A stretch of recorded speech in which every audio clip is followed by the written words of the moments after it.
don't sit there and, try to squeeze it and determine that. If that's what the Colts want to do, then that's what they want to do. There was part of me that was a psychopath out there. I will go to my grave saying that Tom Brady knew that the balls were then being deflated. Tom Brady has won 7 Super Bowls, but he's made even more rivals during his 22 years in the NFL. And honestly, can you blame him?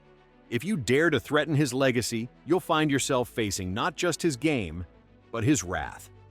Today, let's dive into 5 players who felt the full force of Brady's fury. First, we have Jimmy Garoppolo. He picks it up quick, he's a vet, and he's a pro, so he just thought, it's awesome having a guy like that. And then you got credit the guys up front to give us time to be able to throw those types of routes. Garoppolo wasn't just a backup quarterback, he was the heir apparent. For Brady, who built a dynasty on loyalty and unwavering control, the mere suggestion of an understudy waiting to take his throne was blasphemous. Garoppolo was younger, fresher, and, according to some, better looking, a fact that seemed to drive Brady up the wall.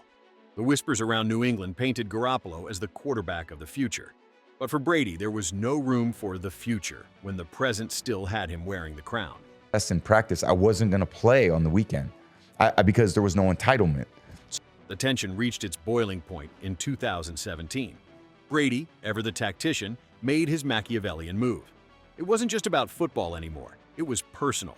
Reports swirled that Brady went straight to Robert Kraft, the man at the top of the Patriots' food chain, and essentially demanded Garoppolo's exile. The result? Jimmy was shipped off to San Francisco, leaving no doubt about who ruled Foxborough. But that wasn't the end of it. Garoppolo's rise with the 49ers added fuel to the fire.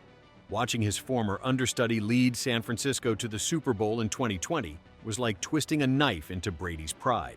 Even the media began making uncomfortable comparisons, and Garoppolo's reputation as the sexy quarterback only made it worse.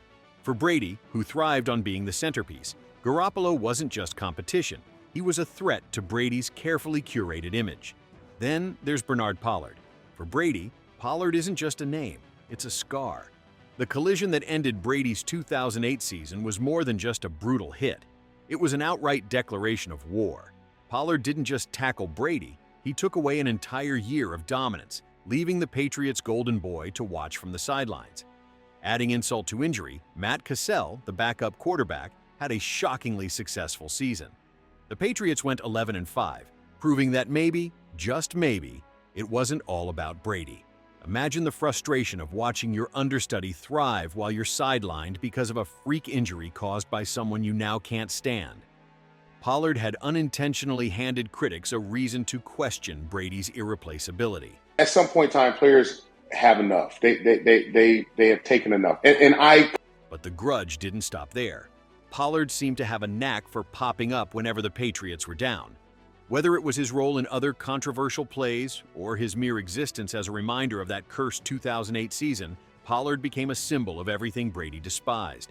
The tension wasn't just on the field. It bled into how Brady reportedly spoke of Pollard off the field, always with a hint of disdain. For Brady, these weren't just players. They were personal affronts. Garoppolo threatened his legacy from within, and Pollard forced him to face the fragility of his dominance. It's no wonder these two topped the list of Brady's most hated. For a man who lived and breathed control, they were the rare reminders that even the GOAT has his vulnerabilities. Let's talk about Nick Foles, the quarterback who turned Brady's Super Bowl dreams into a living nightmare. Super Bowl 52 wasn't just a game. It was a full-blown humiliation for Brady. Here he was, the GOAT, facing off against a guy who, up until then, was known as a serviceable backup at best. And yet, on that fateful night, Foles didn't just beat Brady, he annihilated him. Believe it. I can't believe they're doing it with their backup quarterback. But the answer is Nick Foles because he played absolutely out of his mind. Foles played like a man possessed, leading the Eagles to a shocking upset that left Brady and the Patriots scrambling. The guy pulled off one of the most daring plays in Super Bowl history, the Philly Special. Foles didn't just catch a touchdown, he became a legend in the process. Meanwhile, Brady, the man who prides himself on perfection, flubbed a simple catch earlier in the game, and the internet never let him forget it. If you were on social media after that game, it was all memes and jokes about how Nick Foles was a better quarterback and a better receiver than Brady. Ouch. But the real kicker came after the game. Brady, Mr. Sportsmanship himself, pulled a move that shocked everyone. He snubbed Foles. No handshake, no good game, nothing. For Brady, this wasn't just losing a game. It was a personal affront. The GOAT being bested by a backup? Unthinkable. That handshake snub wasn't just unsportsmanlike. It was a giant neon sign screaming, "I can't stand this guy." And if you thought the comparisons ended there, think again. Foles' Super Bowl MVP performance became a measuring stick for critics to poke at Brady. Was Brady outclassed? Is the GOAT slipping? The chatter didn't stop, and every mention of that game was a reminder of the night Foles outdueled him in front of millions. It wasn't just a loss, it was a dent in Brady's untouchable legacy. Now let's shift gears to David Patton, the receiver who could turn a simple catch into a full-blown disaster. If there's one thing Brady hates more than losing, it's inefficiency, and Patton seemed to specialize in it. The guy had a knack for dropping passes at the worst possible moments, and for someone as precision-obsessed as Brady, it was like nails on a chalkboard. Rumor has it the sideline wasn't exactly a happy place when Patton was having an off day.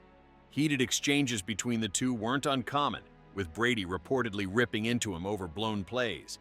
You can almost imagine Brady's frustration bubbling over. How hard is it to catch the ball, David?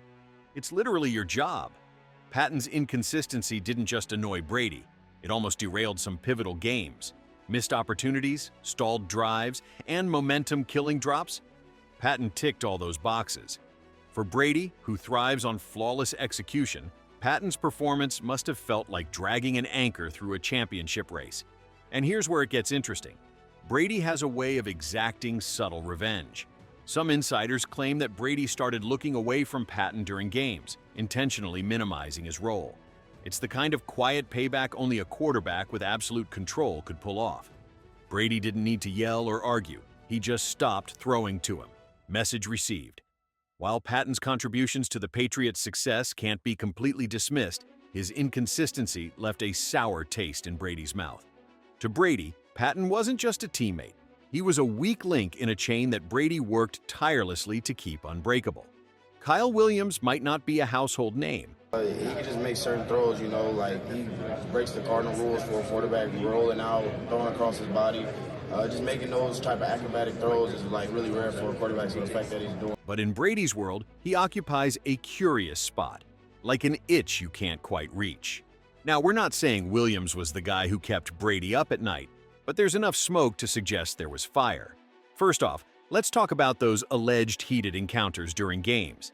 Ever notice how Brady's trademark coolness would sometimes slip into outright frustration? Williams had a knack for being in the right place to disrupt the GOAT's flow, and Brady doesn't do disruptions. It's been said that Williams had a way of getting under Brady's skin, not through flashy plays, but through an almost annoying persistence. Then there's the locker room chatter.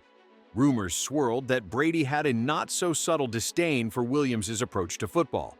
Maybe it was a clash of philosophies or just that intangible vibe that rubbed Brady the wrong way. Whatever it was, Brady's camp wasn't exactly sending Williams holiday cards. And let's not forget the silent grudge. Unlike his more public feuds, Brady's issues with Williams stayed under the radar. No dramatic handshakes denied or post-game interviews laced with passive-aggressive barbs, just a simmering tension that fans couldn't quite put their finger on. Williams became a footnote in Brady's extensive warpath, but make no mistake, that footnote was written in all caps. Fans have their theories, of course. Was it a single game that sparked the hatred? A series of unlucky breaks? Or maybe Williams simply had the audacity to exist in Brady's orbit without bowing to the king. Whatever the reason, Kyle Williams earned his spot on the list, even if the details remain shrouded in mystery. Brady might be the GOAT, but even the greatest have their kryptonite. For Brady, it came in the form of some of the most terrifying defenders to ever grace the gridiron. These weren't just players. They were nightmares in cleats, and Brady hated every moment they spent chasing him down. Something that is something that you know immediately, soon as you hear it. Let's start with Ray Lewis, a man who didn't just hit hard, he hit with purpose. Lewis had a way of making every tackle feel personal, and Brady felt that heat every time the Ravens lined up against the Patriots. Lewis didn't just want to stop Brady, he wanted to send a message, and oh, did he deliver. Brady himself has admitted that preparing for Lewis was like gearing up for a war. Then there's Ndamukong Suh. If Lewis was the wrecking ball, Sue was the bulldozer with a megaphone. Known for his physicality and his penchant for trash talk, Sue had a way of making every play a mental and physical battle. Brady hated him for both. The trash talk? It was relentless. The hits? Even more so. Sue didn't just want to beat Brady, he wanted to break him. Figuratively, of course. Next up is J.J. Watt, a player who seemed to have Brady's number every time they met. Watt didn't need words to get under Brady's skin. His sheer dominance did the talking. So if you can't go out there and you can't work out, you can't show up on time, you can't practice, you can't want to go out there and win, you shouldn't be here. Watt was the kind of player who made quarterbacks rethink their career choices, and Brady was no exception. Every time Watt lined up across from him, you could see the tension on Brady's face. He wasn't just facing a defender, he was facing a force of nature. Finally, we have Haloti Ngata, the silent assassin. Ngata wasn't flashy, and he didn't need to be. His tackles spoke volumes. Every hit left Brady rattled, both physically and mentally. Ngata's quiet dominance was perhaps the most frustrating of all. But it kind of just happened. He didn't trash talk, didn't grandstand, he just played, and he played hard. For Brady, Ngata was like a shadow he couldn't escape. These defenders weren't just obstacles, they were Brady's worst nightmares come to life. Each one left their mark, not just on the field, but in the psyche of the GOAT himself. And while Brady is too composed to admit it outright, you can bet these names are etched in his memory, underlined with a big red marker labeled hated.